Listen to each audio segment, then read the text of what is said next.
영원토록 감사해. 여기 가사에 보면 다양한 감사의 제목들이 나오는데 나머지 모든 감사들이 감사가 될 수 있는 첫 번째 가사가 뭐라고 생각하시는지 한번 보시면요.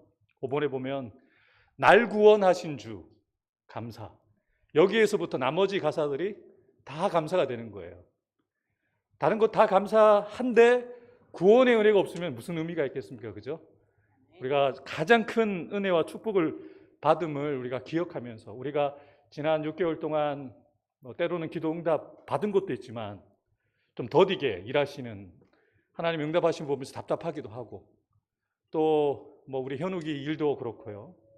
우리 임상 목사님도 좋은 소식들만 들려올 것이라고 우리 기대했는데 예상 밖의 사건들이 분명히 있잖아요. 그럼에도 불구하고 우리가 그것을 하나님의 관점으로 이해를 하고 해석해 보면 다 감사한 일. 나중에 생각해 보면 우리가 땡스 기빙 할 수 있도록 감사할 수 있도록 주님 우리 가운데 일하실 줄 믿습니다. 우리 다시 한번 이 찬양 하실 텐데요. 이 가사가 여러분의 정말 진실한 고백이었으면 좋겠습니다. 주님이 날 구원하셨기에 내가 어떠한 상황 속에서도 감사하겠습니다. 남은 반년도 그렇게 감사하는 인생 될 수 있도록 그렇게 은혜를 더하여 달라고 기도하는 마음으로 찬양하겠습니다.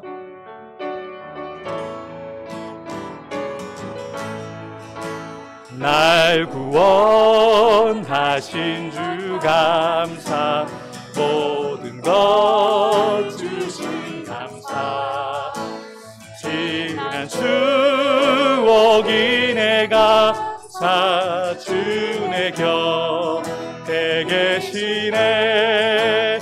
향기로 봄철의 감사, 외로운 가을날 감사, 사라진 눈물도 감사, 나의 영혼 평안에 응답하신 기도, 거절하신 것도 거절하심도 감사,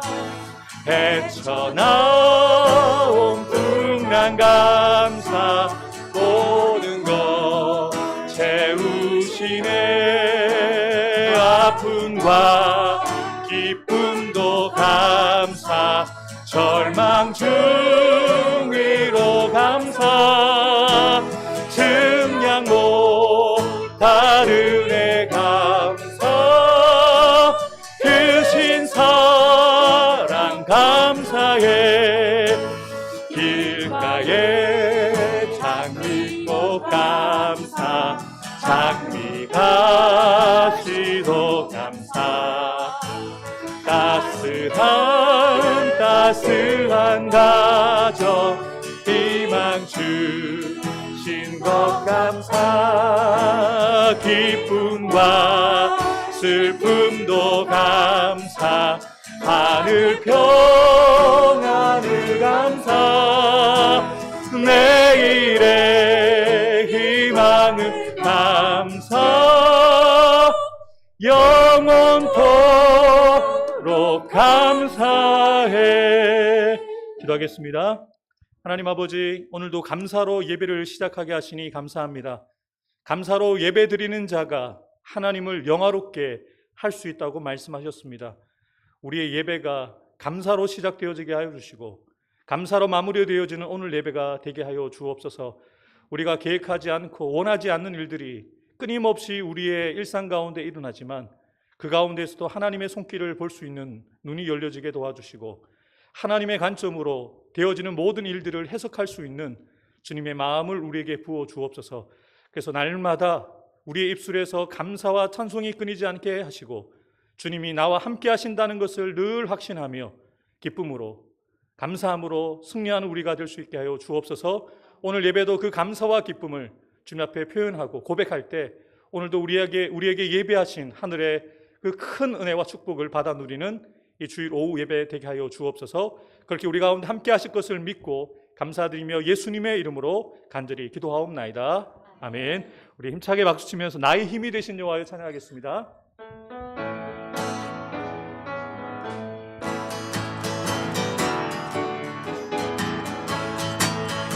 나의 힘. 집사님 조금 더 빨리 갈게요. 잠깐만요. 제가 좀 빨리 갈게요. 나의 힘이 되신 여호와여, 내가 주님을 사랑합니다. 주는 나의 반석이시며 나의 요새시라. 주는 나를 건지시는 나의 주, 나의 하나님, 나의 피할 바위시여, 나의 방패시라. 나의 하나님, 나의 하나님, 구원의 뿌리시여, 나의 산성이, 나의 하나님, 나의 하나님, 나의 하나님, 그는 나의 여호와, 나의 나의 생명이신, 나의 생명이신 여호와여, 내가 주님을 찬양합니다. 주는 나의 사랑이시며 나의 의지이시라. 주는 나를 이끄시어 주의 길 인도하시며 나의 생의 목자 되시니 내가 따르리. 나의 하나님, 나의 하나님, 나의 하나님, 생명의 멸류관으로 내게 씌우. 나의 하나님, 나의 하나님, 나의 하나님, 그는 나의 여호와, 나의 하나님, 나의 하나님, 나의 하나님, 나의 구원의 뿌리시여, 구원의 뿌리시여, 나의 산성이, 나의 하나님, 나의 하나님, 나의 하나님, 그는 나의 여호와, 나의, 우리 다시 한번 고백하십시다. 나의 하나님, 나의 하나님, 나의 하나, 생명의 멸류관으로, 생명 멸류관으로 내게 씌우. 나의 하나님, 나의 하나님, 나의 하나님, 그는 나의 여호와, 나의 반석이신, 나의 반석이신 하나님, 행하신 모든 것 완전하시니 나의 생명 되신, 나의 생명 되신 하나님, 행하신 모든 찬양합니다. 신실하신 하나님, 신실하신 하나님, 실수가 없으신 좋으신 나의 주, 신실하신 하나님, 실수가 없으신 좋으신 나의 주. 다시 한번 고백하겠습니다. 나의 반석이신, 나의 반석이신 하나님, 행하신 모든 것 완전하시니 나의 생명 되신 하나님, 행하게 하니 일 찬양합니다.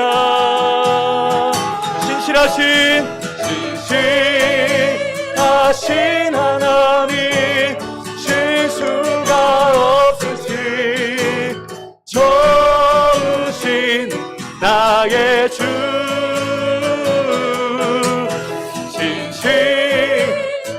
신실하신 하나님, 실수가 없으신 좋으신 나의 주, 좋으신 나의 주, 좋으신 나, 다시 한번, 좋으신 나의 주님, 좋으신 나의 주.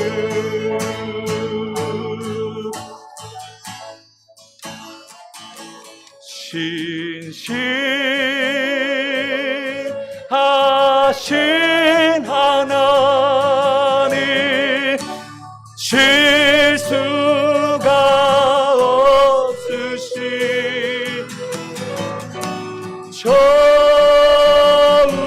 좋으신 나의 주,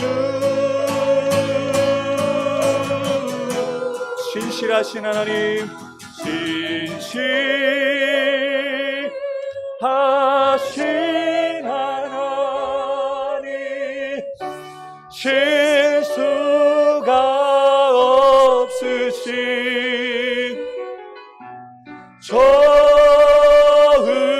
좋으신 나의 주.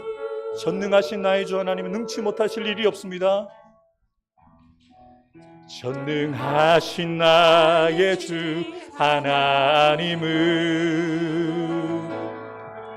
능치 못하실 일 전혀 없네. 우리의 모든 간구도, 우리의 모든 생각도, 우리의 모든 꿈과 모든 소망도 신실하신 하나님, 신실하신 나의 주 하나님은 우리의 모든 괴로움, 우리의 모든 괴로움 바꿀 수 있네. 불가능한 일 행하시고 죽은 자를 일으키시니 그를 이길 자 아무도 없네. 주의 말씀 의지하여 깊은 곳에 금을 던져 오늘 그가 놀라운 일을 이루시는 것 보라. 주의 말씀 의지하여 믿음으로 금을 던져 믿는 자에게 능치 못함. 우리 다시 한번 믿음으로 선포하십시다. 전능하신 나의 주 하나님은 능치 못하실 일 전혀 없습니다. 능치 못하실 일 전혀 없네. 우리의 모든 간구도, 우리의 모든 생각도, 우리의 모든 꿈과 모든 소망도 신실하신 나의 주 하나님은 우리의 모든 괴로움 바꿀 수 불가능한 일 행하시고, 불가능한 일 죽은 자도 일으키시고 그를 이길 자 아무도 없네. 주의 말씀 의지하여 깊은 곳에 금을 던져 오늘 그가 놀라운 일을 이루시는 주의 말씀 의지하여 믿음으로 금을 던져 믿는 자에게. 우리 다시 한번 우리 주님 앞에 두 손 들고 고백하십시다. 주의 말씀 의지하여 깊은 곳에 금을 던져 오늘 그가 놀라운 일을 이루시는 주의 말씀 의지하여 믿음으로 금을 던져 믿는 자에게 능치 우리의 목소리로만 고백하십시다. 주의 말씀 의지하여 깊은 곳에 금을 던져 오늘 그가 놀라운 일을 이루시는 것 보라. 주의 말씀 의지하여 믿음으로 금을 던져 믿는 자에게 능치 못함 없네. 믿는 나에게 능치 못함 없네. 믿는 나에게 능치 못함 없네. 다시 한번 믿는 나에게 능치 못함 없네. 우리가 찬양할 때 이렇게 고백했습니다. 주님은 나의 힘이십니다. 주님은 나의 소망이십니다. 주님은 나의 반석이시고 나의 사랑이시고 요새시고 의지시고 나의 생명이십니다라고 고백했습니다. 방금 들었던 찬양에는 주님은 불가능한 일을 행하시는 전능하신 하나님이십니다. 죽은 자도 일으키시는 하나님이십니다. 주님을 이길 자가 없습니다라고 고백했습니다. 여러분, 이걸 믿으신다면 우리에게 보여지는 환경들과 결과들 바라보지 마시고 이 말씀 부여잡고 약속의 말씀 부여잡고 신실하신 하나님 바라보고 기도하기 원합니다. 주님, 우리 현욱이에게 역사해 주시옵소서. 임상 목사님에게 역사해 주시옵소서. 우리 성도들의 어려운 상황들 속에 질병으로 고통받고 있는 자들 가운데, 물질의 문제로 어려움을 겪고 있는 가운데, 신앙의 문제로 갈등하고 있는 부부관계 속에 주님 역사해 주십시오. 자녀들의 신앙의 문제로 고통받고 있는 성도들이 있다면 주님께서 그들 가운데 일하여 주셔서 죽은 자를 일으켜 주시고 살려내시는 그 하나님의 그 놀라운 일들을 경험할 수 있는 우리 해운대 소정교회 성도들의 가정이 될 수 있도록, 우리 삶이 될 수 있도록 도와달라고 우리 다 같이 합심하여 함께 통서로 기도함으로 나가겠습니다. 같이 기도하겠습니다. 살아계신 아버지 감사합니다. 오늘도 그 하나님을 나의 하나님으로 고백하게 하여 주시니 감사합니다. 전능하신 하나님, 불가능한 일을 행하시는 전능하신 하나님이 나의 하나님이 되어주셔서 너무 기쁘고 소망이 됩니다. 하나님 아버지, 우리를 둘러싸고 있는 여러 가지 환경들과 우리를 핍박하고 대적하는 여러 가지 상황들을 바라볼 때 우리가 낙심할 수밖에 없고 절망할 수밖에 없고 포기하고 싶은 상황들이 많이 있음에도 불구하고 우리가 여전히 소망을 가지고 우리가 기도의 끈을 놓치지 아니하는 것은 주님이 일하고 계시기 때문입니다. 전능하신 하나님이 우리의 하나님이시고 나의 하나님이시기 때문입니다. 하나님 아버지, 주일 오후 예배에 나온 사랑하는 성도들 사모하는 심령으로 주님 앞에 나왔습니다.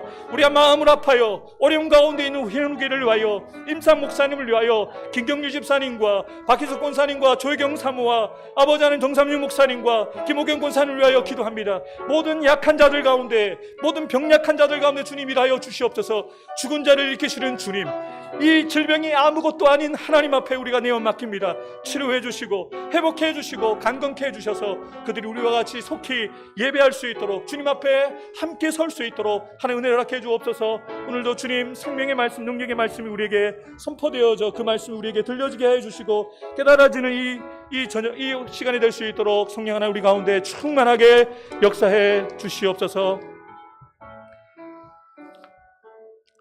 하나님 아버지 감사합니다. 주님 사모하는 주님의 백성들이 주의 전에 나와 있습니다. 하나님, 우리가 찬양드렸던 찬양의 가사들이 그저 찬양이기 때문에 부르는 고백이 아니라 우리의 신앙의 고백이 되게 해 주옵소서.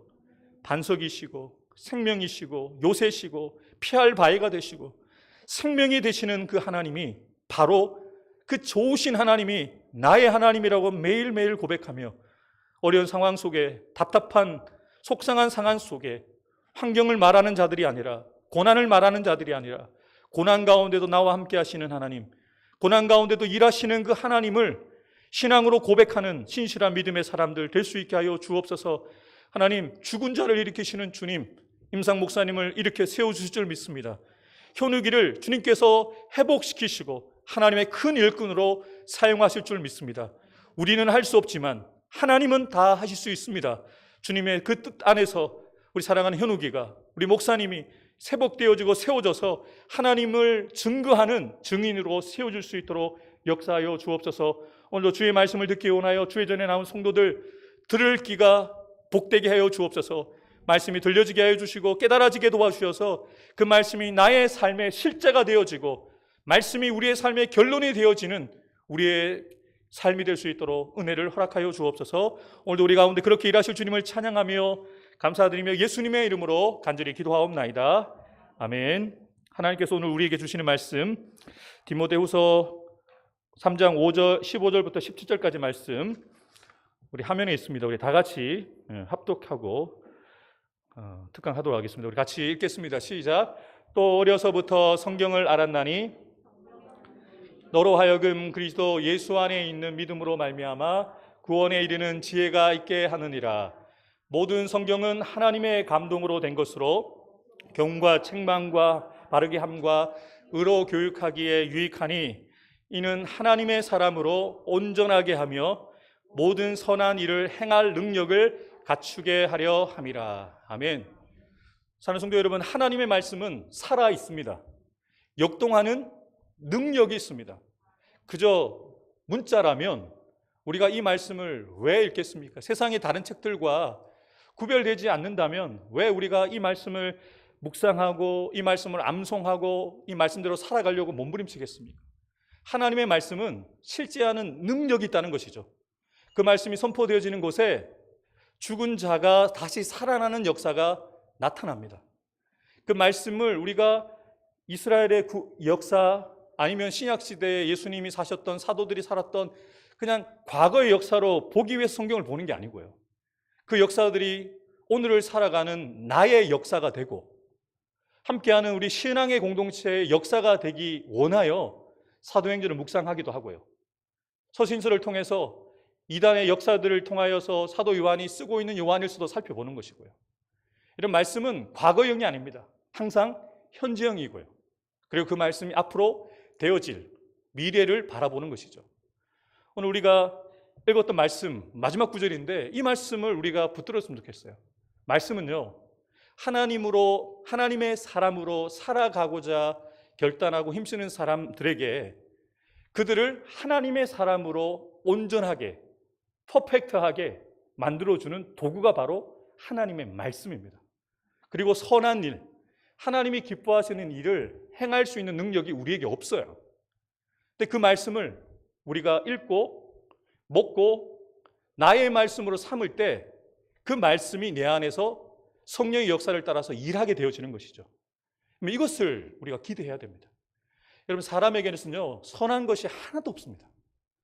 우리는 모든 사람이 다 죄를 범하였기에 하나님의 영광에 이룰 수 없습니다. 다 죄성을 가지고 있고 하나님 앞에서는 다 죄인이에요. 근데 죄인된 우리가 어떻게 예수님을 닮아갈 수 있을까라고 생각하는데, 그래서 하나님이 우리에게 선물로 주신 이 하나님의 말씀, 또한 우리 안에 허락해 주셔서 늘 우리와 함께 하시는 성령을 주셨기에 하나님의 거룩하신 경과 하나님의 거룩하신 영인 성경과 성령이 함께하여서 우리의 삶이 거룩한 경영이 이루어지는 것이거든요. 여러분, 말씀을 오늘 특강이라서 성경을 8골격으로 살펴보긴 하겠습니다만, 우리가 신학을 입학하기 위해서 아니면 성경 시험을 치기 위해서 말씀을 배우는 것이 아니지 않습니까? 제가 지금 여러분들과 나누는 내용들은 여러분이 개인적으로 말씀을 보실 때든 아니면 함께 성경 공부를 하실 때나 아니면 주일마다 우리 목사님과 제가 또 우리 목회자들이 설교를 할 때 이 성경의 전체적인 흐름을 파악하고 그리고 각권에서 전체에서 그 깔려있는 하나님의 메시지를 이해한 가운데 설교를 들으면요, 묵상을 하면요, 은혜가 배가 됩니다. 은혜가 배의 배가 될 수도 있습니다. 그래서 함께 나누는 거예요. 제가 인포메이션, 정보를 여러분에게 전달해 드리기 위해서 강의하는 게 아니거든요. 여러분, 그렇지만 분명한 사실은 인포메이션이라는 정보라는 것, 성경에 대한 어떤 지식, 정보를 우리가 가져야 되는 이유가 뭐냐면 그 정보가 우리의 머릿속에 들어오고 우리의 마음의 심령판에 그 정보가 새겨져야 우리의 삶에 트랜스포메이션, 변화가 일어나는 거예요. 영화 트랜스포머라는 게 있죠.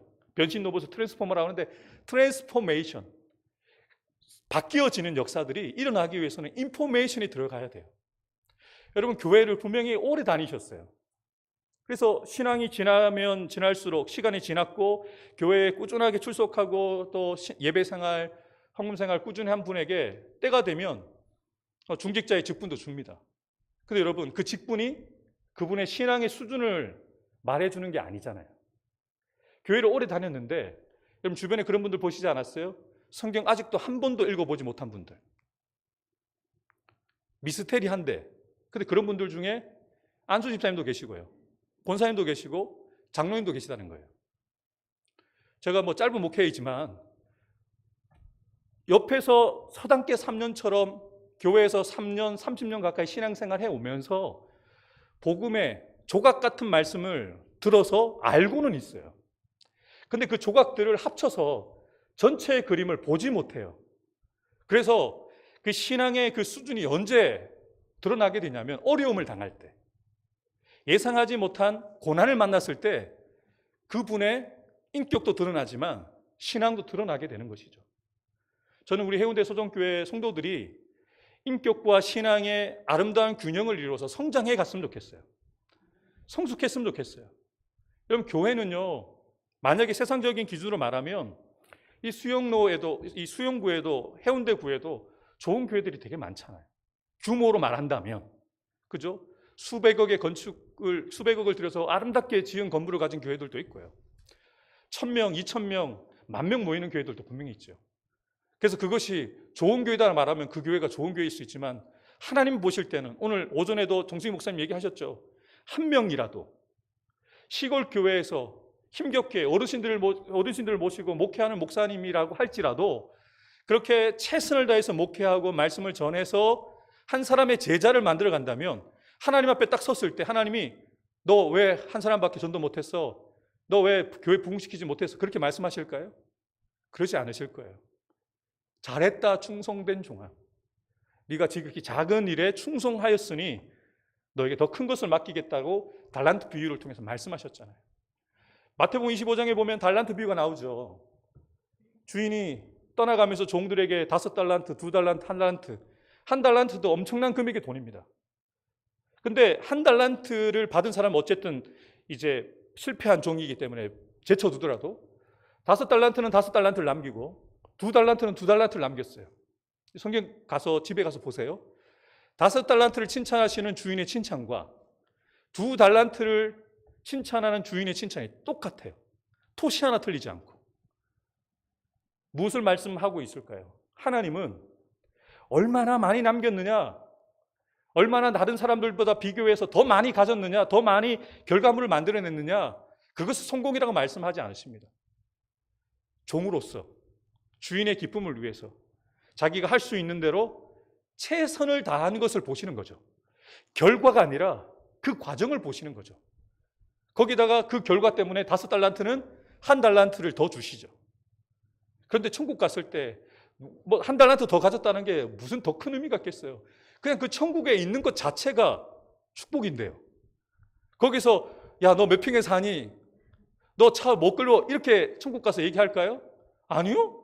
나는 주님이 계시면 되는데 뭐 주님만 내 곁에 계시면 되지 뭐 집이 뭐가 필요하겠어요. 하나님과 늘 함께 하는데 그게 가장 큰 축복 아니겠어요. 그러니까 우리가 세상적인 그런 가치들, 세상적인 기준들을 여전히 우리가 예수 믿으면서 가지고 있는 거예요. 얼마나 더 큰 예배당을 가지고 있느냐, 얼마나 많은 성도들을 목회하고 있느냐, 그거를 한 사람의 목회자의 성공의 여부, 실패 여부를 생각하고 있는 우리의 이런 세상적인 가치들이 여전히 있다는 것이죠. 근데 하나님의 말씀을 우리가 읽어가면 아까 제가 달란트 비유를 말씀드렸던 것처럼 그런 가치가 의미가 없는 거예요.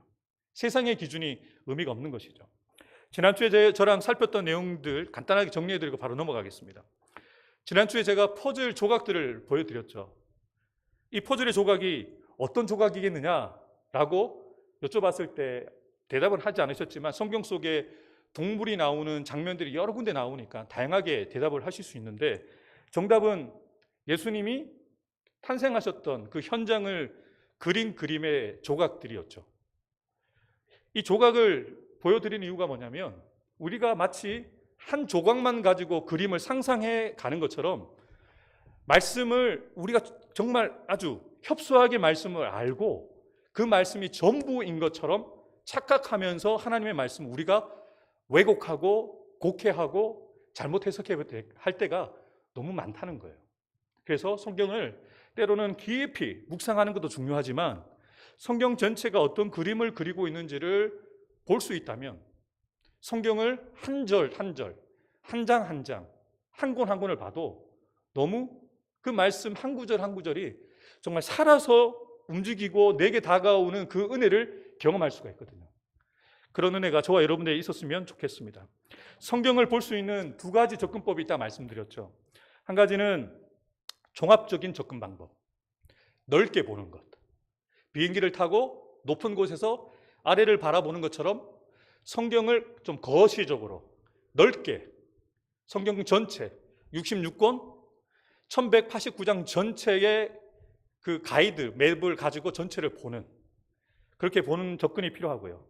두 번째는 그 숲 안에 있는 한 그루의 나무를 이렇게 파헤쳐 보는, 어떤 나무인가, 어떤 열매를 맺고 있는가 라고 하면 또 다른 재미가 있지 않겠어요? 그 넓은 숲을 보면 그냥 숲이구나 라고 하지만 그 숲 안에는 다양한 종류의 나무들이 있잖아요. 다양한 과실수들이 있잖아요. 그래서 이렇게 여러 종류의 과실을 먹으면서 느끼게 되는 그 기쁨이 또 다르잖아요.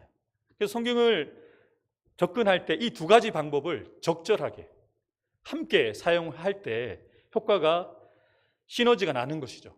넓게 보고 때로는 한 구절 한 구절 짧게 짧게 보는 그런 분석도 필요하고요. 그래서 성경을 이렇게 봐야 된다 말씀드렸죠. 성경 전체에서 구약과 신약이라는 책, 그 다음에 구약과 신약에 들어가 있는 39권과 27권, 그리고 그 각 권에 있는 장들, 1장부터 28장, 1장부터 16장, 1장부터 24장, 이렇게 본 안에, 각 책 안에 나누어지는 그 장들, 그리고 장 안에 보면 단락이 나누어져 있잖아요. 요즘 성경이 너무너무 좋아서 단락 앞에 색깔을 다르게 해서 제목을 붙여놨잖아요. 그 단락을 중심으로 보되 때로는 그 단락 이전의 사건도 보고 그 이후의 사건을 봐야 이 단락에 있는 그 의미를 발견할 수도 있어요. 어쨌든 그 단락을 보고요. 그 다음에 그 단락 안에 한 구절, 한 절이 내게 딱 다가왔을 때 그 구절을 깊이 묵상해 보는 것이죠. 한글 성경으로 의미가 충분하지 않다면 영어 성경을 찾아보고, 또 우리 성도들이 그 정도까지는 하시지 않겠지만 도대체 이 단어가 원어적인 단어는 헬라어로는 뭐냐, 히브리어로는 이 단어가 무엇인지를 찾아보는 거예요. 그러면 이렇게 키워드가 서로 이렇게 꼬리를 물고 연결되어 있는 것처럼 그 단어들과 다른 단어들이 연결되어지는 것을 우리가 알 수가 있거든요. 예를 들면 우리가 성령의 열매 가운데 기쁨이 있잖아요. 기쁨이라는 단어가 헬라어로 혹시 그 걸그룹 이름도 있었잖아요. 카라 들어보셨어요? 카라라는 말이 기쁨이라는 뜻이에요. 그런데 우리가 사모하는 카리스 하죠. 이 카리스가 뭐냐면 은혜예요. 은혜. 카리스마 들어보셨죠? 성경에서 은사를 말해요. 그러니까 이 단어들이 다 같은 데서 파생이 돼가지고 같이 연결되어 있어요. 카리스마, 카라, 그리고 유카리스테오라고 해서 그걸 성찬이라고 해요. 다 연결되어 있어요. 그 단어들이. 그러니까 우리 성도들은 그저 설교자들, 그 다음에 목회자들 통해서 공부를 통해서나 또 설교 때는 이렇게 구체적으로 말씀을 드릴 수 없잖아요. 그런데 설교자들 같은 경우는 말씀을 묵상하면서 그런 단어들을 다 찾아보면 다 연결되어 있는 거예요. 아, 감사가 기쁨이랑 연결되어 있구나. 은사와 연결되어 있구나. 근데 그 은사가 은사보다 더 중요한 게 은혜구나. 은사가 어디에서부터 시작되어져야 되냐면 은혜로부터 은사가 시작되어야 은사가 은사될 수 있는 거예요, 여러분. 기쁨도 세상에서도 우리가 기쁨을 누릴 수 있잖아요. 근데 그 기쁨의 근원이 어디서 시작되어야 될까요? 카리스. 하나님의 은혜로부터 기쁨이 솟아나야 환경을 뛰어넘는 기쁨이 우리 안에 있을 수 있거든요. 그리고 그 성령 역사를 따라서 유카리스테오, 함께 성찬을 나누면서 그 개인적인 기쁨이 공동체 안에서 우리가 하나다. 우리가 예수 그리스도의 물과 피를 먹고 마심을 통해서 우리는 한 몸이다 라고서 그 공동체의 기쁨을 함께 나누는 시간이 성찬이에요. 성찬이 예수님이 죽으셨어요. 아유, 예수님 나 때문에 죽으셨어요 라고 고난을 묵상하는 의미도 있습니다만, 예수님 왜 죽으셨어요? 유대인과 이방인, 주인과 노예, 이 가운데 있었던 막힌 담을 허무셔가지고 너와 나 막힌 담이 없이 우리는 하나다. 하나 되게 하시기 위해서 예수님 십자가에서 지신 것 아니에요? 사람들과 사람들과의 관계가 깨어진 관계들이 회복되어지고, 그리고 가장 중요한 하나님과 원수되었던 우리 사이에 하나님이 다리가 되어주셨잖아요. 그래서 하나가 되어진 것이죠. 성찬은 그 기쁨을 함께 나누는 거예요. 우리가 어떻게 하나님과 연결되었지? 야, 우리가 서로 다르고 성품도 다르고 출신도 다른데 예수님을 믿는다는 이 믿음 때문에 예수님의 물과 피를 마신 한 지체로서 우리가 한 공동체를 이루었구나 라고 해서 성찬은 또한 잔치의 의미가 있어요. 두 가지 의미가 있는 거죠. 성찬에 예수님의 고난을 묵상하고 참여하는 의미도 있지만 그 고난을 통해서 예수님이 이루신 온전한 구원과 기쁨들을 공동체 안에서 나누고 연합하는 거죠. 여러분, 그래서 성경을 읽으실 때 이렇게 큰 카테고리에서 작은 것으로 가는 것도 중요하고요. 반대로 읽어보실 것도, 반대로 읽어보시는 것도 괜찮아요. 예를 들면 지난주 제가 좀 죄송해요. 제가 설교가 좀 많이 길어졌죠. 그리고 제가 말이 좀 빠르죠. 그래서 저도 우리 아내에게도 늘 지적을 받는데 저도 호흡이 막 딸려요. 근데 제 호흡을 따라오시다 보니까 우리 성도들도 많이 딸리신다고 하는데 노력하는데 이게 태어난 성격 자체가 최대한 노력을 해보겠습니다. 지난주 같은 경우도 제가 설교할 때 시편 23편 뭐 여러분도 잘 알고 계시겠지만 저도 제 신앙생활, 제 나이만큼 신앙생활을 하면서 왜 그 말씀을 몰랐겠어요. 근데 어느 날 묵상을 하다가 시편을 거꾸로 묵상을 해봤어요. 6절부터 6절부터 쭉쭉쭉쭉쭉 이 축복들을 나도 받았으면 좋겠다라고 설교하기 위해서가 아니라 묵상을 하다가 이 복을 왜 나는 못 받는 거지?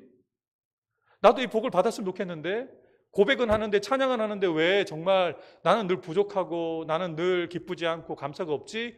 라고 생각하는데 1절에 나라는 단어에 삘이 꽂힌 거예요. 나. 근데 나는 정말 하나님을 나의 하나님으로 고백했는가? 여기에서 묵상을 제가 들어가게 된 거였어요. 그러니까 사소한 우리가 단어 하나 놓치기 쉽잖아요. 제가 오늘도 우리가 찬양 가사를 제가 선별할 때 하나님에 대한 찬양을 많이 선택했잖아요. 신실하신 하나님, 전능하신 하나님, 불가능한 일을 행하신 하나님. 근데 그 모든 가사들이 너무너무 우리에게 다가오고 의미가 있는 것은 마지막 구절에 있었죠. 좋으신 나의 하나님. 그러니까 저는 지난주 그 말씀, 제가 설교했지만 그 말씀을 기억하면서 예, 주님, 그 하나님이 나의 하나님입니다 라고 고백하면 이 찬양이 함께 부르지만 나의 고백이 되는 거예요. 말씀도 마찬가지입니다. 말씀 다 가지고 계시잖아요. 성경 다 가지고 계시고 저도 있고 여러분도 다 가지고 계시는데 그 성경을 나의 성경으로 읽으셔야 돼요. 마치 하나님이 나에게만 주신 연애 편지를 읽는 것처럼, 연애 편지를 읽는 것처럼 오늘 하나님은 나에게 무슨 말씀하실까? 하나님이 나에게 어떻게 말씀하실까? 기대하고 이렇게 연애 편지를, 연애 안 해보셨구나. 연애 편지 안 써보셨어요? 연애 편지 써보셨잖아요. 쓸 때도 좋지만 보내고 난 다음에 답장 받았을 때 예쓸까 놀까, 언제 만날까 뭐 이런 어떤 그걸 기대하면서 열어보잖아요. 우리가 분명히 하나님 앞에 기도하면서 하나님께 우리의 필요를 말씀드리지만 또 하나님이 우리에게 말씀해 주실 텐데 그 말씀을 열어볼 때 이렇게 쪽을 열어보는 것처럼 그렇게 말씀을 읽어보면 재미가, 그 의미가 배가가 된다는 것이죠. 그래서 성경을 이렇게 볼 수가 있습니다. 그래서 우리가 성경을 전체를 보게 되어질 때 가장 중요한, 제가 보니까 설교할 때 뭐 특별한, 중요한 이런 단어를 많이 쓰는데 우리 성도들이 알아서 걸러서 들어야 될 것 같아요. 제가 특별한, 중요한 말을 많이 쓰던데 어쨌든 성경 전체에서 중요한 책이 있다면 이 16권의 책입니다. 그러니까 성경이 하나의 히스토리잖아요. 이스라엘의 역사, 그 다음에 신약에는 예수님이 함께 하셨던 그 역사와 그리고 예수님 이후의 시대에 그 역사들이 기록되어 있는 책들인데 성경의 66권들이 다 나머지 50권이 이 16권의 책의 흐름 속에 들어가 있거든요. 그러니까 이 16권을 시간의 흐름, 연대기적으로 이렇게 펼쳐놓아 보시면 이 속에 시편이 열왕기 상에 들어가겠죠. 사무엘 하에 들어가겠죠. 그리고 열왕기 상에 솔로몬이 등장하기 시작하니까 잠언이 거기에 들어가겠죠. 전도서도 마찬가지잖아요. 아가서도 마찬가지죠. 거기에 붙이면 되거든요. 그 시대에. 그래서 같이 연결해서 솔로몬이 등장하고 있는 책에 솔로몬이 쓴 책을 연결시켜서 그 시대 가운데 솔로몬이 쓴 책을 같이 이해하고 해석할 수 있기 때문에 이 16권의 책을 가지고 일단 스토리를 파악해 가시는 게 성경을 전체를 이해하시는 데 도움이 된다는 것이죠. 그래서 성경 전체를 딱 보면 창세기 1장 1절부터 계시록 22장 21절까지 하나의 흐름을 가지고 성경이 흘러가고 있다는 걸 봐요. 하나님이 창조하시는데 하나님이 창조하신 그 하늘과 땅을 이제 새 하늘과 땅으로 완성해 가시는 그 전체의 흐름을 성경에 담고 있다는 것이죠. 그리고 우리는 하루가 천년 같고 천년이 하루 같은 하나님과 우리의 시간이 다르겠죠. 분명한 사실은 하나님의 시간표 안에 저와 여러분들이 있다는 거예요.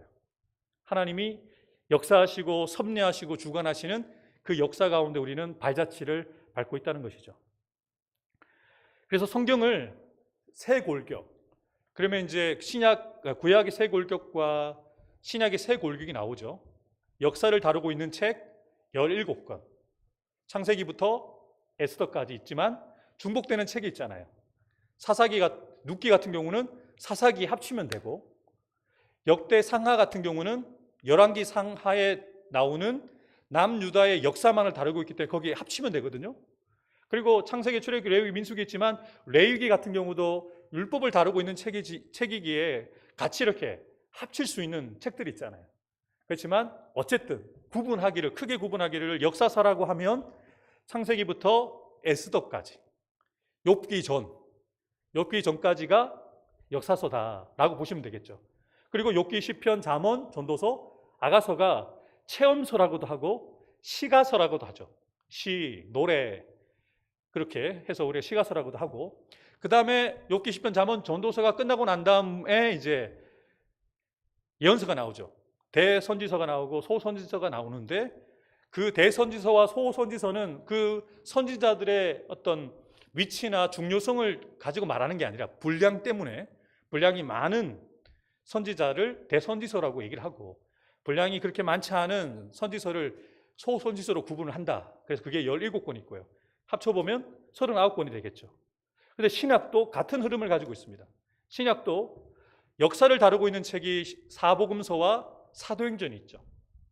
그리고 조금 다르지만 시가서는 아니지만 개인의 체험을 다루고 있는, 개인의 체험이라고 함은 사도 바울과 베드로와 야고보와 개인적으로 교회에 썼든 아니면 개인을 대상으로 썼든 자신의 체험을 그들에게 전하고 마음과 마음이 통하는 그런 개인적인 체험을 담고 있는 책들이 바로 서신서이잖아요. 그래서 그것도 크게 말했을 때는 체험으로 보고 고린도전서부터 유다서까지, 요한계시록 바로 앞부분까지를 서신서로 봅니다. 그 다음에 마지막 예언서는 딱 한 권 있죠. 그죠? 계시록. 이렇게 해서 크게 역사, 체험, 예언, 구약과 신약을 나누어 보면 6개의 골격이 됩니다. 그럼 이제 오늘 8개의 골격까지 이제 설명을 드리겠습니다. 그래서 여기 보시면 좀 그림이 작아서 잘 안 보일 텐데, 제가 말씀드린 대로 역사를 다루고 있는 그 책에 나머지 책들을 밑에 붙여 놓은 거예요. 여러분, 욥기서는요, 족장 시대에 일어난 일이에요. 욥기서가 시편, 잠언 뭐 이렇게 앞부분이 있기 때문에 그 시대라고 생각하실 텐데 아니요. 욥기서는요, 족장 시대 때 일어난 일이에요. 그래서 창세기에 붙습니다. 그 다음에 보면 시편은 당연히 다윗이 왕이 되기 전, 왕이 되고 난 이후에 역사를 다루고 있는 사무엘 상하, 사무엘이 주인공이 아니죠. 다윗이 주인공이잖아요. 거기에 다윗이 썼던 그 시편들이, 그리고 대부분의 시편들이 함께 그 시를 지었던 대부분의 사람들이 그 시대의 사람으로 보고 그 시대에 붙여놓고요. 열왕기상, 솔로몬이 살았던 시대에 잠언을 붙이고 전도서를 붙이고 아가서를 붙이는 거예요. 그럼 거기 다 들어가잖아요. 그죠? 그리고 역대 열왕기하, 이제 분열 왕국 시대, 그리고 나중에 이제 남유다와 북이스라엘이 아수르와 바벨론에게 멸망을 당하게 된 이후에 이제 포로로 잡혀가는 그 시대 가운데 보면 이제 선지자들이 이제 활동을 하잖아요. 그 선지자들이 어디에 다 붙냐면 보시면 열왕기 하부터 역대 하, 거기 보면 선지자들이 쭉 붙어 있죠. 보이십니까? 잘 안 보이시죠? 제가 그림 나중에 캡처해서 올려드릴게요. 보시면 됩니다. 그리고 에스라, 느헤미야, 에스더는 포로 기한기, 그 시대에 있기 때문에 학개서와 스가랴서와 말라기는 거기에 붙어요. 그렇게 보면 구약이 다 그렇게 정리가 되는 거예요. 아, 역사서 안에 이렇게 체험서와 그 다음에 선지서가 이렇게 붙어가지고 그러니까 그 시대 배경이 중요하잖아요. 그 시대 배경 안에 이해하면 되겠구나라고 보시면 됩니다. 그러면 신약은 어떻습니까? 마태부터 요한복음까지는 한 사람의 히스토리를 얘기하는 거잖아요. 예수님의 역사전을, 예수님의 탄생부터 예수님이 승천하시는 과정까지 다룬 책이 바로 사복음서잖아요. 그러면 나머지 서신서와 그 다음에 예언서는 어디에 들어가야 되느냐? 당연히 사도행전에 붙어야 되죠. 예수님 승천하신 이후에 사도들이, 예수님의 제자들이 복음을 전하고 또 이방인의 사도로 부르심을 받은 사도 바울이 복음을 전하면서 세운 교회들의 편지를 쓰는 과정들이 바로 사도행전 그 과정 속에 다 포함되어 있기 때문에 거기에 다 붙는 거예요. 그러면 다 정리가 됐죠. 그죠? 이렇게 이해를 하시면 성경의 세 골격이 함께 이렇게 한 그림 안에 들어가게 되어진 것입니다. 자, 이제 8기둥으로 이제 성경을 볼 수 있도록 하겠습니다. 시간 딱 되는 데까지만 함께 나누겠습니다. 일단 성경을 우리가 보면 일단 이런 정보는 가지고 계셔야 되죠. 이 성경을 기록한 저자가 40명이나 된다는 거죠. 40명이 10가지의 기록 수단을 가지고, 지금처럼 컴퓨터로 인쇄를 할 수 있는 것도 아니고 글을 쓸 수 있는 종이가 발명된 것도 아니잖아요. 그러니까 구전이 될 수도 있고 또 파피루스라는 그 가죽에다가 글을 써서 그걸 보관하는데 그게 잘 보관될 수 있겠습니까? 그런데 중요한 거는 그렇게 기록하고 남겼음에도 불구하고 그 책들이 지금까지 남겨졌고 후대에까지 전해지고 있다는 것이죠. 하나님이 그 말씀이 계속 후대에까지 전해질 수 있도록 그렇게 역사하신 것이죠. 그리고 성경이 기록되어지는 그 전체의 기간을 보면 1600년이라는 갭이 있어요. 근데 여러분 성경을 보시면 아시겠지만 구약에 기록되어 있는 내용과 신약에서 드러내고 있는 그 내용이 공통 문물을 가지고 간다는 걸 볼 수가 있어요. 서로 다른 사람이고 서로 다른 시대에 살았던 사람인데 어떤 공통된 주제, 그 주제를 가지고 말하고 있고 기록하고 있는 것은 성령께서 그들 가운데 역사하셔서 감화감동하셨기에 쓴 것은 그들이지만 그들 안에 역사하셨던 성령께서 진짜 저자이신 거죠. 그래서 성경이 통일성을 가지고 1189장의 많은 분량의 글이지만 그럼에도 불구하고 그 책이 한 권의 책으로 볼 수 있는 것이죠. 자, 이제 구약의 역사서를 이제 볼 수 있도록 하겠습니다. 이제 구약의 역사서를 또 두 개로 쪼갤 수가 있다는 것이죠. 여러분 역사서가 창세기부터 에스더서까지라고 제가 말씀을 드렸잖아요. 그런데 역사서는 다시 두 부류로 나눌 수가 있습니다. 뭐로 나누게 되어지냐면 창세기부터 신명기까지 모세가 쓴 책 모세오경, 토라라고도 하죠. 율법이라는 의미거든요. 그래서 율법서로 나눕니다. 비록 역사를 다루고 있지만 그 모세가 기록한 책에는 하나님이 그들 가운데 말씀하고자 하시는 그 법이 거기에 기록되어 있기에 율법서로 구분을 해놓는 것이죠. 그리고 이제 여호수아, 이제 가나안 정복을 하고 이제 왕국을 세워가는 그 과정들 속에 여러 가지 어려움이 있었지만 그럼에도 불구하고 여호수아 사사기, 그리고 사울왕이 세워지고 그리고 남유다 북이스라엘 분열 왕국과 그 다음에 포로기, 그 모든 그 역사들이 여호수아부터 에스더까지 기록이 되어 있는 거죠. 그러니까 유대라는 히브리 민족의 한 민족의 역사가 바로 여호수아서부터 에스더서까지 기록이 되어 있죠. 그래서 그렇게 구분해 보시면 됩니다. 또 이제 신약의 역사서를 보시면 앞서 말씀드렸지만 사복음서와 그리고 사도행전이라는 역사서를 좀 분리를 해 볼 수가 있습니다. 복음서와 역사서로 구분해 놓는 것이죠.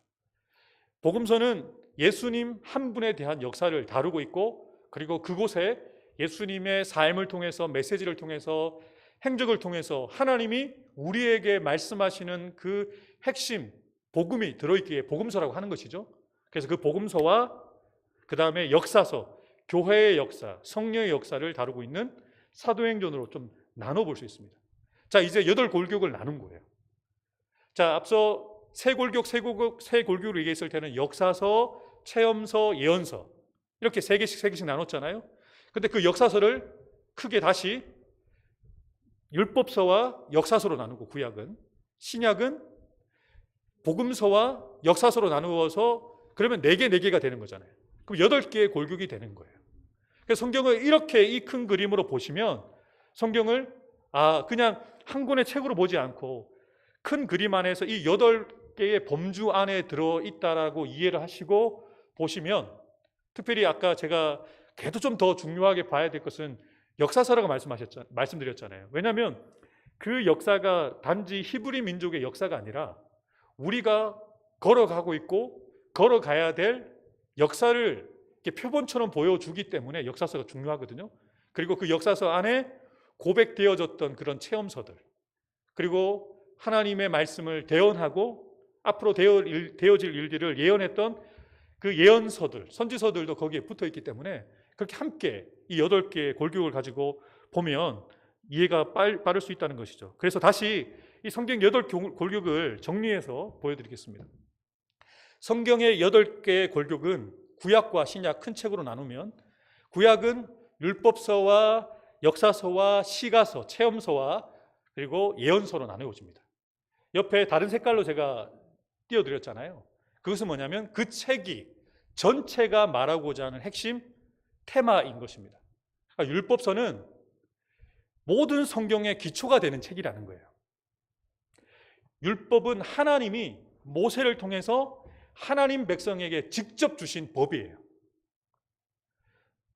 하나님께서 시내산에 올라와 등정하여 밑에서 이스라엘 백성들을 막 금송아지를 만들고 난리를 치고 있을 때에도 하나님은 그 모세를 통해서 끊임없이 하나님의 그 법을 알려주시고 또 십계명을 주셔서 하나님이 그들에게 무엇을 원하는지 너무나도 분명하고 선명하게 말씀해 주셨거든요. 왜냐하면 하나님의 백성이 백성답게 살아갈 수 있는 가장 기초가 되고 기본이 되는 것을 하나님이 이미 말씀해 주셨어요. 그래서 우리가 이 율법서를 보면 우리가 신앙생활을 어떻게 해야 되는구나 라고 기초를 세우는데 너무 중요한 역할을 하는 것이 바로 율법서라는 것입니다.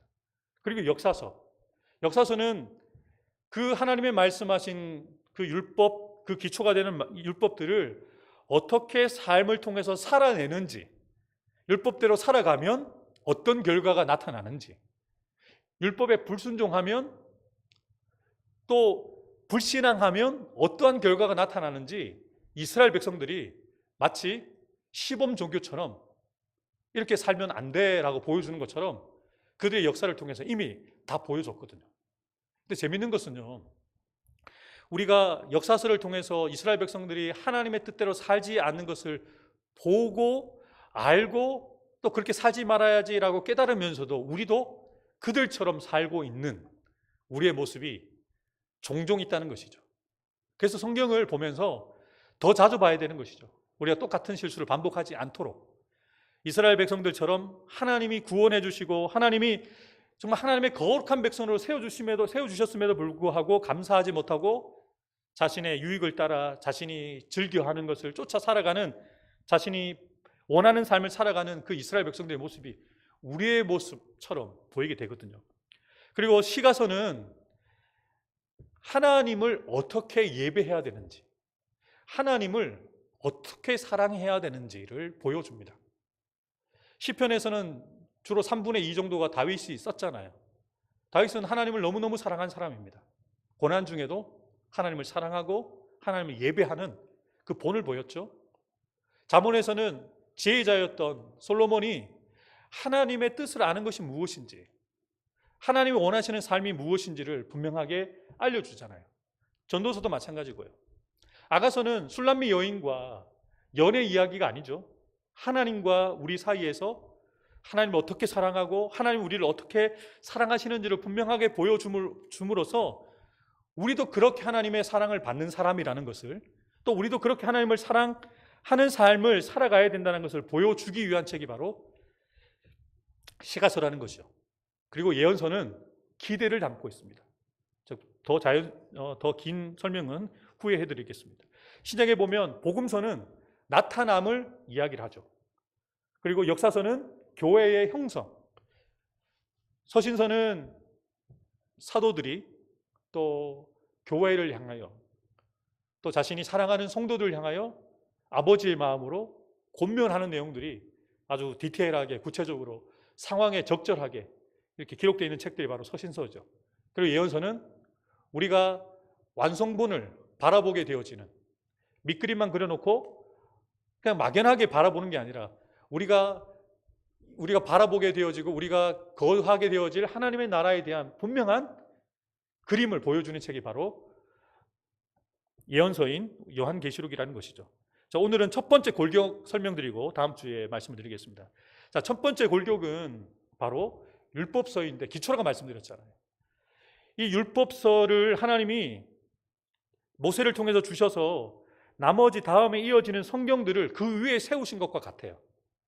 율법서를 기초로 삼고 토대로 삼아서 역사서와 시가서와 그리고 그 위에 예언서를 세워가지고 하나의 건물을 세운 것과 같은 거죠. 그래서 모세오경에 기록되어 있는 그 내용들은 마치 우리가 논에 이게 묘를 심을 때 모판이 있잖아요. 그 모판에 있는 것처럼 성경에 기록되어 있는 나머지 내용들, 주제들이 바로 이 모세오경 안에 뿌리를 두고 있다는 거예요. 그래서 모세오경을 통해서 성경 전체를 이해할 수 있는 그런 도움을 얻을 수 있는 것이죠. 성경을 다시 보면 구약을 분류해 보시면 제가 말씀드린 것처럼 이렇게 세 가지 부류가 아니라 네 가지 부류죠. 율법서, 역사서, 그리고 시가서, 대선지서와 소신서는 한 권의 책이 하나로 분류했을 때 선지서이기 때문에 이렇게 분류를 할 수가 있는데요. 이 율법서와 그리고 이 성경 안에, 특별히 율법서 안에는 전체적인 내용을 어떤 주제를 가지고 다루고 있냐면 하나님이 어떠한 분인지를 보여줍니다. 그리고 하나님께서 하나님의 백성 되어진 우리에게 어떤 계획을 가지고 계시는지를 보여주고 있습니다. 모세오경을 보실 때 이 두 가지의 관점을 가지고 보셔야 돼요. 하나님이 어떤 분인가? 하나님은 우리에게 무엇을 원하시는가? 그게 애매하지 않고 분명하고 선명하게 기록되어 있습니다. 그걸 한번 찾아보시면 재미있으실 거예요. 하나님의 성품이 창세기에 다양하게 기록되어져 있는데 그것이 성경에 흩어져서 이렇게 나오거든요. 하나님의 성품이 그 창세기 안에 다 나와요. 불변하심, 영원하심, 주권적으로 일하심, 전능하심, 편지하심, 전지하심, 거룩하심, 공의로우심, 진리, 사랑하심이 이 율법서 안에 하나님의 속성이 다 드러나 있어요. 근데 이것이 성경에 보면 이렇게 제가 옆에 말씀들 이렇게 가지를 쭉 빼드렸잖아요. 거기에도 기록되어 있지만 이 모세오경 안에, 창세기 안에 하나님이 어떤 분인지 그분의 속성을 너무나도 분명하게 보여주고 있습니다. 여러분, 하나님을 우리가 얼마나 아느냐가 너무너무 중요하죠. 그래야 하나님이 싫어하시는 것을 하지 않잖아요. 하나님이 기뻐하시는 것을 할 수가 있잖아요. 창세기에서 하나님은 언제나 존재하신다. 이 한 가지 사실만을 기억했을 때 하나님은 내가 홀로 있을 때도 함께 하신다. 우리가 기억하고 은혜가 될 수가 있잖아요. 하나님은 모든 것을 다스리신다. 임상 목사님의 개인의 삶도, 현욱이의 삶도 하나님은 다스리신다. 우리가 그것을 믿으면 하나님이 현욱이를 고치실 거야. 임상 목사님이 돌아오실 것이라는 그것을 우리가 확신할 수 있는 거예요. 하나님을 우리가 얼마나 아느냐가 우리의 삶에 일어나는 사건들과 문제들을 해석할 수 있는 어떤 그게 되는 거죠. 바로미터, 자아가 되어져. 아, 그렇구나. 결국은 하나님이 이 모든 것을 해 가시는구나. 하나님은 신실하시다. 아까 우리 찬양했는데 신실하시다는 게 뭐예요? 결국은 하나님이 약속하신 대로, 말씀하신 대로 이루시는 분이라는 걸 우리 믿는 거잖아요. 우리는 신실하지 않지만 하나님은 신실하시다. 우리의 사랑은 변하지만 하나님은 변하지 않으신다. 그래서 우리를 떠나지도 않으시고 버리지 않으신다. 그래서 우리가 때로는 실패하고 넘어질 수 있지만 하나님 앞에 꼬꾸러지더라도 하나님 앞에 나오면 마치 집 나간 둘째 아들을 기다리시고 품어주시는 그 아버지의 모습이 하나님의 모습이잖아요. 그래서 우리는 언제나 하나님 앞에 나올 수 있는 담대함을 가질 수 있는 거예요. 하나님의 이러한 성품은 결코 변하지 않습니다. 성경에서 계시하고 있는 하나님의 성품은 결코 변하지 않아요. 그리고 모세 오경을 통해서 특별히 창세기에서 하나님께서 보여주신 정말 우리에게 소망이 되는 한 가지 사실은요, 하나님은 우리가 하나님을 알아야 되는 것보다 더 중요한 우리에게 위로가 되는 사실은 하나님도 우리를 알기를 원하세요. 하나님이 우리와 교제하기를 원하세요. 이거 대박 아닙니까? 지금 현직 대통령을 내가 만나고 싶다라고 한다고 해서 만날 수가 없지만, 예를 들어서 제가 전화가 왔어요. 우리 교회로. 현직 대통령이 정한화 목사님 찾았는데 비서가 오늘 청와대 올라오시라는데요. 그럼 제가 조용히 올라갈까요? 떠들고 올라갈까요? 떠들고 올라가겠죠? 저 청와대 갔다 올게요. 대통령이 날 찾네요. 그러지 않을까요? 여러분, 그런 일은 없죠. 그런데 하나님이 우리를 찾으신다? 하나님이 우리와 교제하기를 원하신다? 티 한 잔 먹고 밥 한 끼 먹는 그런 사이가 아니라 우리와 영원히 함께 하신다? 주님이 우리 안에, 우리가 주님 안에 있다는 사실이, 여러분 이게 그냥 그러네요 이렇게 말할 수가 없어요. 하나님은 우리와 교제하기를 원하십니다. 그래서 우리를 창조하신 것이죠. 우리를 지으셔서 그분과 함께 할 수 있도록 자신을 계시해 주시고, 또한 우리가 하나님 앞에 우리를 알려드릴 때 하나님께서 우리에게 원하시는 것들을 나누어 주시는 것이죠. 그래서 하나님께서 우리에게 요구하시는 것이 무엇인지 두 가지, 우리 다 같이 한번 읽어보겠습니다. 시작. 내 마음을 다하고, 둘째는 내 이웃을 내 몸과 같이 사랑하라. 이것이 하나님이 우리에게 원하시는 거예요. 하나님을, 여기 보세요. 마음, 뜻, 목숨, 이게 뭡니까? 이거 다 하나님 앞에 주면요, 딴 사람한테 줄 게 없다는 거예요. 올인하라는 거죠. 하나님 앞에. 하나님 앞에 마음을 드리고 뜻을 다하고 하나밖에 없는 목숨을 다하여 너는 나를 사랑해야 돼. 왜? 내가 너를 그렇게 사랑하니까.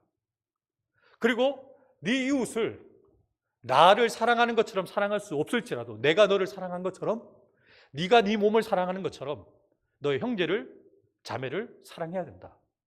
이것이 하나님께서 우리에게, 그리스도인들이 살아가야 될 삶의 원칙주로 주셨죠. 그렇게 구체적으로 나온 것이 바로 10계명입니다. 1계명부터 4계명까지는 대신계명, 하나님과의 관계에서 우리가 지켜야 될 계명. 5계명부터 10계명까지는 하나님, 사람과 사람 속에서 지켜야 되는 그런 계명이죠. 이 두 가지 계명이 이렇게 구체적으로 나누어져서 하나님 사랑, 이웃 사랑으로 나뉘어지는데, 이 두 가지 계명, 또 10계명을 하나로 합치면 무엇일까요? 하나님을 사랑하는 자는 마땅히 형제를 사랑할 수밖에 없다는 것이죠.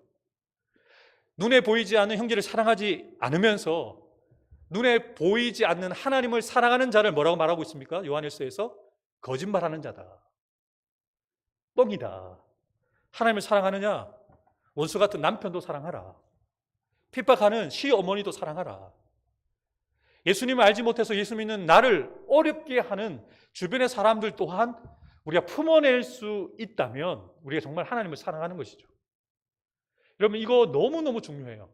제가 모세 오경, 특별히 10계명을 묵상하면서 또 그 율법 613개의 계명이 기록되어 있는 그 율법서를 보면서 제가 깨달은 건 뭐냐면, 제가 설교 때 말씀드렸잖아요. 이거는 법이 아니다. 하나님이 이스라엘 백성들 너희들 똑바로 살아, 613개 줄 테니까 이거 안 지키면 너희들 구원 못 받아, 이거 주신 거 아니에요.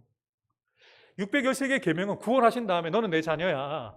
그런데 너희들이 내 자녀처럼 살려면 최소한 이 원칙을 가지고 살아야 되고, 그 원칙이 삶에서 어떻게 적용되어야 되는지 내가 디테일하게 알려줄게 라고 하는데, 만약에요, 우리가 마음이 삐뚤어져 있잖아요. 하나님을 사랑하는 마음이 좀 부족하잖아요. 그러면 하나님이 나를 되게 옥죄시네, 나를 피곤하게 하시네, 왜 나한테 이렇게 어렵게 하시지? 라고 생각하지만, 정말 하나님이 나를 얼마나 사랑하는지를 아시면, 하나님이 이만큼 나를 사랑하셔서 내가 하나님과 함께 할 수 있는 온전한 사람이 되도록 하나님의 러브레터처럼 보일 수 있어요. 여러분, 율법은 법이 아니라 하나님의 마음입니다. 마음이 담겨있는 러브레터예요. 이렇게 살자. 내가 너에게 성실한 것처럼, 내가 너에게 한결같은 것처럼 너도 나에게 한결같으면 안 되겠니? 내가 너만 바라보는 것처럼 너와 나 사이에 다른 신을 두지 않았으면 좋겠다. 내가 너에게 주는 계명을 지켜서 천대까지 복을 받았으면 좋겠다. 그게 하나님 마음이에요, 여러분. 3, 4대까지 벌을 내리시는 게 하나님의 뜻이 아니라 하나님이 주신 그 계명을 지키고 하나님의 뜻대로 살아감을 통해서 천대까지 복을 받게 되어지는 것이 하나님의 진심이에요. 여러분, 하나님의 진심을 성경에서 보기 시작하잖아요. 성경이 너무너무 재미있습니다. 하나님의 진심이 보여지잖아요. 성경이 하나도 어렵지 않아요. 그렇게 성경을 보게 되시는 저와 여러분들 되었으면 좋겠습니다. 우리 시간 관계상 다 볼 수 없어서 나머지 내용들은 다음 시간에 또 드리도록 하겠습니다. 자, 그러면 지난주에 우리 나재용 군사님이 영상 올리셨던 건데요. 그 영상 제가 캡처를 해왔어요. 성경은 정말 너무도 어려운 책이다. 근데 열면 엄청난 비밀이 숨겨져 있다. 진리가 숨겨져 있다. 저는 교회 처음 가고 제일 궁금한 게 성경이었어요. 왜냐하면 성경 아닌 것만 봤거든요. 철학책, 불교 쪽, 자기계발서 이런 것만 맨 파다가 성경을 딱 보니까 이거는 사용 설명서다. 인간 사용 설명서. 하나님이 인간을 만드시고 그리고 이 인간이 잘 살아야 되는데 그 방법에 대해서 모두 여기다 써놨거든요. 근데 이 성경을 안 읽으니까 이 사용 설명서를 갖고 있으면서 안 읽는 거예요. 잘못 사용하고 있는 거예요. 그래서 이 성경만 잘 읽으면 진짜 올바른 그리스도인의 길을 갈 수 있거든요. 되게 바빠요. 다 바쁘잖아, 요즘 현대인들이. 그러면 성경을 하루에 5장씩 읽게 되면 1,000,000원을 드립니다. 하면 읽으시겠어요? 바쁘다며. 바쁜데 어떻게 시간을 내시려고? 그러니까 바쁜 건 핑계예요. 저는 성경을 커피숍에서 잠깐 누굴 기다릴 때도 읽어요. 화장실 가서 읽어요. 들어도 돼요. 이어폰으로. 다 이어폰 끼고 보더만 바빠요? 그거를 보지 말라는 게 아니에요. 거기에 시간을 일정량을 빼는 거죠, 나에게.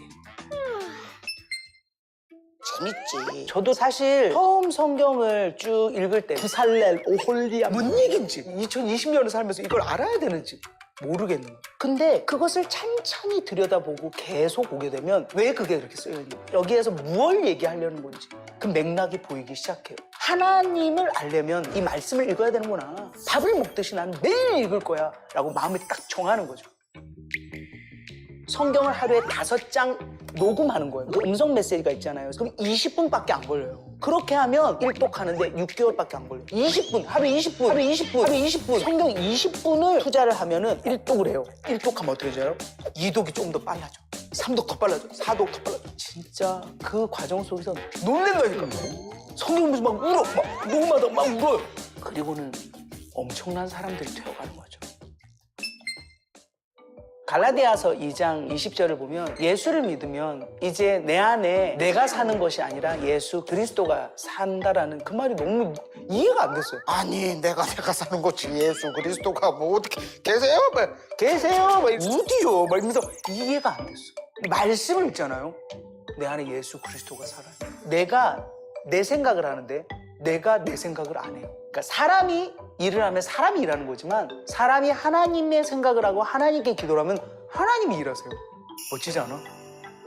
근데 이것이 가능한 것이 성경을 읽으면 그게 다 써있어. 예수님이 어떤 존재인지 아니까 이게 감격이 이게 그리고 나의 행위나 나의 모든 노력으로 이루어지는 것이 아니라 하나님의 은혜라는 게 그냥 인정이 돼버려. 이걸 다 읽고 있으면 청년들이 정말 이 말씀을 함께 읽어가면서 하나님을 알아간다면 삶이 어떻게 바뀔까? 성경을 읽으면 예수님이 진짜 나의 예수님이 되고 내 안에 나의 의와 내 고집이 사는 것이 아니라 예수 그리스도가 나를 주관하십니다. 그 하나님의 깊은 사랑을 알 수 있게 돼요. 내가 마음을 정하고 하나님의 자녀로서 말씀을 읽겠다고 하면 하나님이 도와주십니다. 그걸 잊지 말고 말씀 안에 계신 하나님을 믿었으면 좋겠습니다. 여러분 어떠세요? 목사가 설교하는 것보다 여러분 잘 알고 있는 공인이지만 다른 이단에 빠지셨던 조혜련 씨였잖아요. 나중에 이렇게 말씀을 알고 예수님을 믿게 됐는데 찐 그리스도인이 됐잖아요. 그죠? 여러분 우리도 이렇게 우리 교인 가운데도 또 아니면 제가 야 말씀 너무 좋아 말씀 좀 읽어 설교할 때만이 아니라 이렇게 얘기할 수 있는 우리 할아버지, 할머니, 엄마, 사모님, 집사님, 권사님 되어서 1,000만 원 정말 줬으면 좋겠어요. 우리 딸 지은이한테 1,000만 원 없지만 지은아 성경 한독하고 100만 원 주면 너무 아깝죠. 성경 한 10번 읽으면 너희 엄마가 10만 원 줄 거야. 만약 한다면 우리 딸도 있겠죠. 여러분 성경의 가치를 알면 어떤 대가를 바라고 읽지는 않겠지만 우리 알잖아요. 하나님의 말씀을 읽으면 분명히 삶의 변화가 있을 수밖에 없다. 여러분 지금 제 옆에 제 컵 아니죠? 제가 이거 마시면 저 뒤에서 정승진 목사님 쫓아오실지도 몰라요. 왜냐하면 정승진 목사님 입을 댄 정승진 목사님 컵이라 제가 쓸 수가 없어요. 근데 지난주에 저희 아내가 분명히 사줬는데 오늘 또 까먹고 안 가지고 갔어요. 있어도 안 쓰면 내 것이 아닙니다. 제가 그 말씀 드리고 싶은 거예요. 분명히 집에 있습니다. 성경책 집에 있어요. 주님을 믿는 믿음이 분명히 집에 있어요. 근데 직장 나가서 길을 걸어갈 때 믿음이 없으면 아무것도 아닌 거 아닌가요? 예수님이 내 안에 계시는데 예수님이 우리의 삶 가운데 내가 주님 안에 있고 주님이 내 안에 있으면 같을 수가 없는 것 아닐까요? 제가 그렇게 살아서 여러분에게 말씀드리고 싶은 게 아니라 저도 이 조혜련 씨 영상을 편집하고 보면서 부러운 거예요. 아니 이분도 이렇게 사는데 신앙생활 더 오래 한 목사로 살아가는 내가 부끄럽더라고요. 내가 사는 것이 아니라 내 안에 그리스도가 사시는 것을 이분이 어떻게 알았어요? 말씀을 읽고 찐으로 만난 거잖아요. 여러분 컵이 내 컵이 되려면 내가 가지고 있어야 되고 그걸 내가 사용해야 되듯이 여러분 저는 솔직히 강의를 잘 못해요. 제가 아무리 좋은 강의를 하고 아니 저보다 더 뛰어난 교수님이 오셔서 여러분에게 구약학을 가르쳐 주시고 신약학을 가르쳐 주셔서 여러분이 성경에 대한 인포메이션을 가졌다고 하더라도 그것이 여러분의 삶의 트랜스포메이션 변화로 나타나지 않으면 아무 의미가 없는 것이죠. 저와 여러분들이 지금 2주째 성경의 8골격을 통해서 말씀을 보는데 저는 8골격을 말씀드리고 싶은 것이 아니라 말씀을 읽고 싶다. 말씀 읽어야 되겠다.